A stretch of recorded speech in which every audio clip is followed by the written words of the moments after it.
Ah, the Simpsons Game. No, not that terrible Simpsons Game. No, not that incredible Simpsons Game either. I mean the very, very average kind of platformer beat-em-up one that you forgot existed until this video popped up on your electronic moving picture box. So you got a total of 4 Simpsons to choose from this time. Sorry, Apu, you don't randomly get a huge chunk of this game to spew your 5 catchphrases from over and over this time. So each of the Simpsons has different superpowers in this game. Homer punches and burps around and then turns into a Dr. Phil guest within an instant notice. Then, thanks to Ultra Slim Fast, is able to lose it just as quickly. Wow, thanks Dan Marino. Bart plays pretty much exactly the same, but has a slingshot and a glide instead that doesn't really work that well because compare his dinky little cape to Batman's. A nice try, Bart, man. Lisa is not that fun to play as, which should come as no surprise. Somehow she got telekinesis and can just throw giant cars and logs using a magic hand in the sky that I don't really know whose hand it is, so I'm just going to assume it's Mole Man's.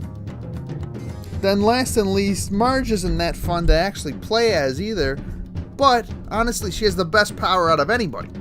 She's got this brutal legend megaphone that somehow warps flaming torches and pitchforks into everyone's hands, which is just freaking wild. Everyone from Professor Frink to Lenny and Carl see the weapons in their hand and just assume they're in an angry mob and go along with it. Little did they know she's actually protesting against Sega's decision to redo Sonic's design in that movie that no one complaining would have actually seen anyway, so who cares? A Dog's Life movie would have been way better, but that's a rant for another day. But you guys are wondering about the story, I assume. So some Game Shark game manual gets dropped down from the sky and shatters the 4th wall in the first 5 minutes. Which, gotta say, the best part about breaking the 4th wall in this game is that EA is the main villain here. Which they are usually, but this time on purpose. But with this manual, Bart is kinda hesitant at first because it's not hit and run, but goes along with it for the possible chance of being able to walk down the street as Marge and just attack random people. Which, guys, I gotta say, who'd have ever thought there'd be a video game where you can take Marge and go attack Todd Flanders in the street until he's dead? Just too perfect.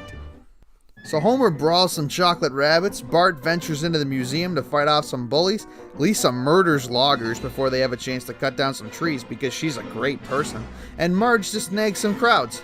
Oh, but how could I forget Maggie gameplay? Woo! Better than playing as Lisa, I'll tell you that.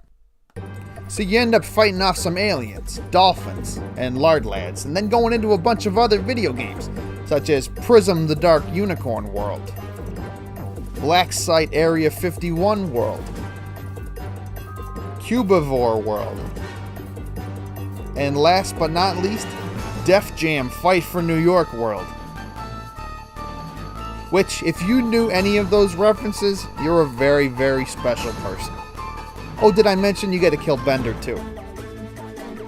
But at the end of the day, this is one of those rare games where the cutscenes are just better than the game itself, I think.